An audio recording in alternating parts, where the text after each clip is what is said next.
Okay, so ito naman yung banyo. So ngayon, pupunta tayo ng Torre, mga ka-Ichibero. Aakyat tayo. Sama ko kayo syempre. So eto daw, kasing tanda daw ito ng bahay. Oo nga, nag-work pa.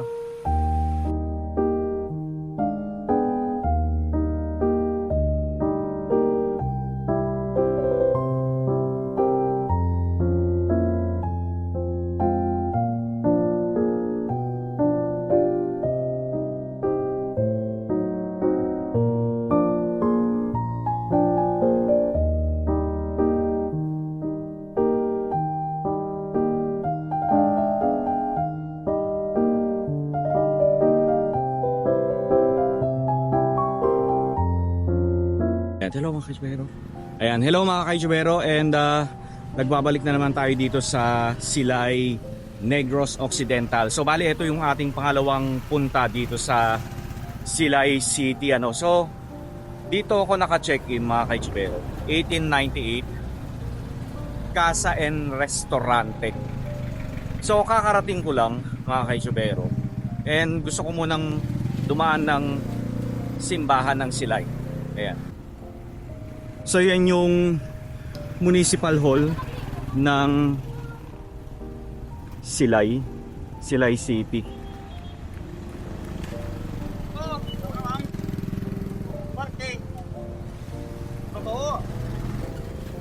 Tapos dito sa kanan natin, ito naman yung tourism office. So dito sa Silay City mga ka-Ichibero, sineselebrate nila ang 67th Charter Day. Kaya masaya dito pag gabi.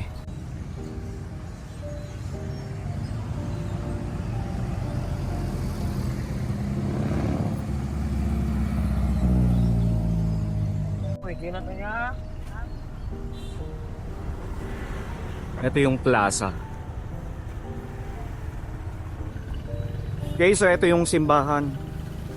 Daan muna tayo. Salamat.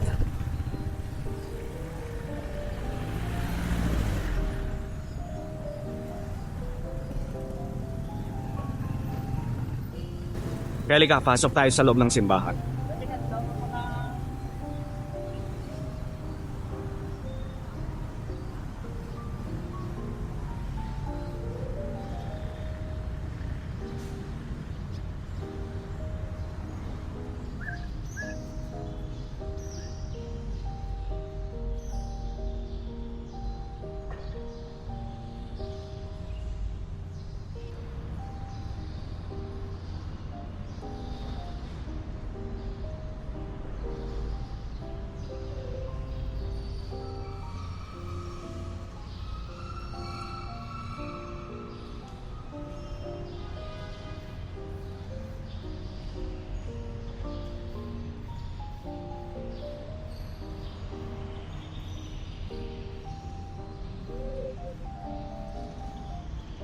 Tapos meron daw ruin ito, yung original na simbahan. Nandito raw sa likod. Puntahan natin. Here. Ayun oh, yung ruin. Ayan. So eto yung ruin. Kauna-unahang simbahan ng Silay.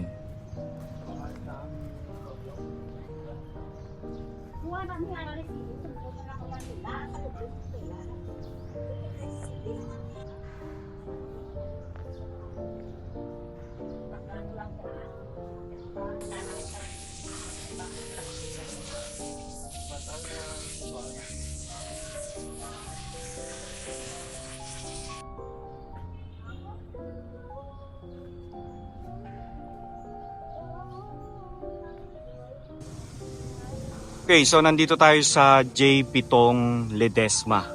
Ayan. Tapos nandito yung bahay na puti na tinatawag. Ayan siya. Wait lang. Stephen's Balay na Puti. So ito restaurant na, pero magbubukas sila ng 11 pa. Ayan. Tapos, ito, ang ganda na ito. Oh. Sayang.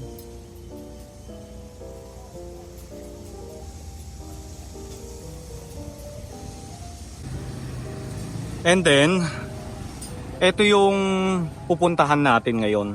Pero hindi pa ako sure mga kaichibero kung pwede tayong mag-vlog dyan. No? Papaalam pa tayo.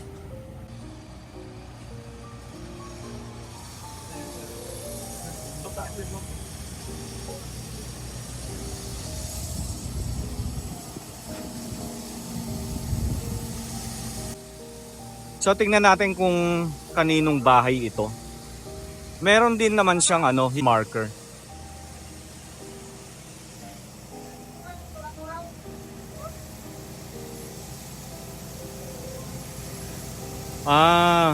Jose Corteza Locsin Ancestral House, Ayan. Grabe, ang laki ng bahay, So, ulitin ko lang, tingnan natin kung pwede tayong mag-vlog dyan. Okay, so pinayagan na tayo mga kaichubero ng isa sa mga descendant na mag-video, mag-vlog dito sa bahay. So, very quick lang yung pag-house tour natin kasi dito pa rin nakatira ang mga may-ari, Okay, so ito ay ancestral house ni Dr. Jose Corteza Locsin na former senator. Ayan.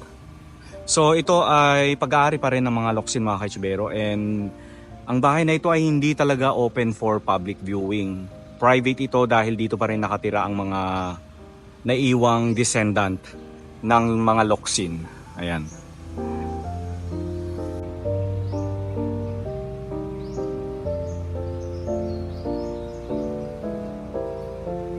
Halika, pasok tayo sa loob ng bahay.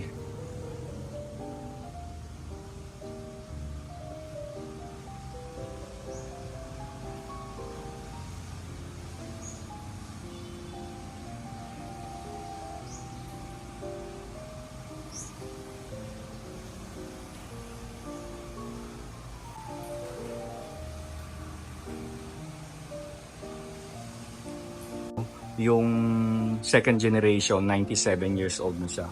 Rosario po ang name niya, And nasa taas lang siya and bihira siya bumababa, Ayan. Ayan, Senator Jose Corteza Locsin.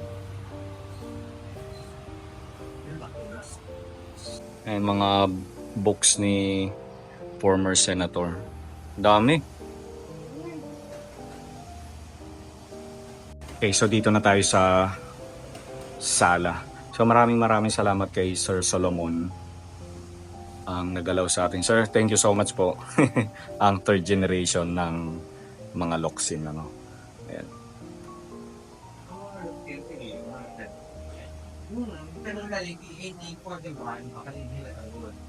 So, kind of connected pa man. Pero,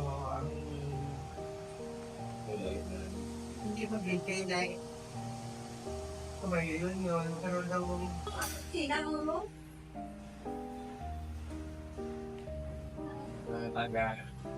Sir, ito si former Senator and si former Senator Locsin. sa una, it's pakakagay na naniwala. So, hindi ako na pero ito ako.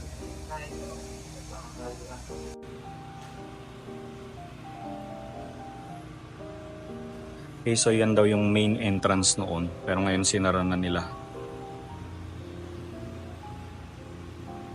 Salvation.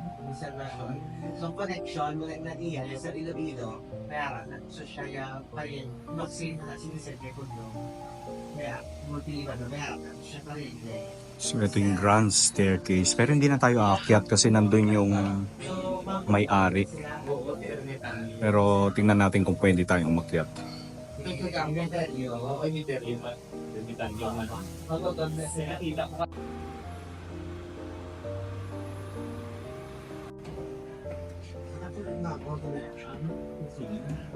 So halika, mag-hi tayo dun sa may-ari.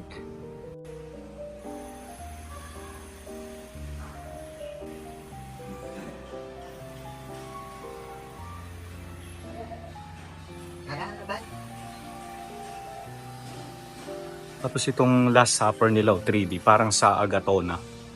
Sa Iloilo. Okay, so ito naman yung banyo.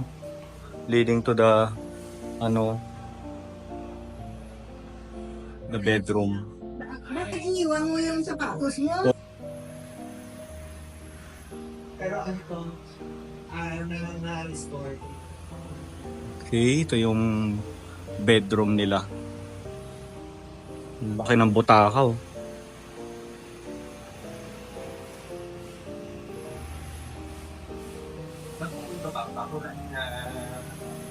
Medyo sabi mo na, ako na yung pakain hindi ko na po. Ako man? Ang balay ko, Okay, so nandito nga tayo sa taas mga kaisbero. Nandito yung kanilang kitchen. Ayan. Kaya lang hindi tayo masyado nag-video kasi nandun si ma'am. Ang galing nito. Oh. National. Oh. Diba? So ngayon, pupunta tayo ng Torre, mga kaitsubero. Aakyat tayo.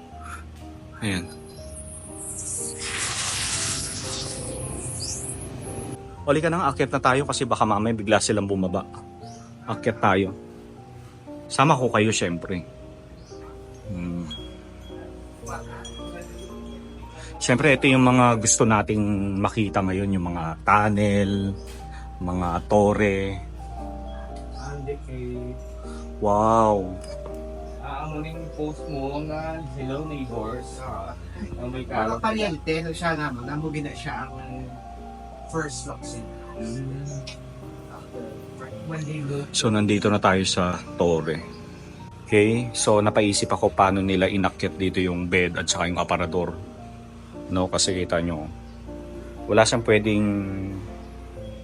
siyang daanan. So ang nangyari daw, dinisassemble tapos nire-assemble dito sa taas. Yan. Halika na, baba na tayo. Wow, for first time ko nagwo-work pa. Ganito yung labit na laban. Kapag may lumapit. So eto daw, kasing tanda daw ito ng bahay. Oo nga, nagwo-work pa. Mosquito killer.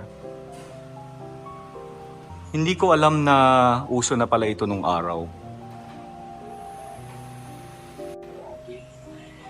Bug attract ray.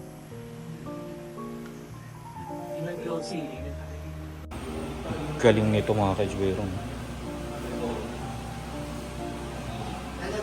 Engraved.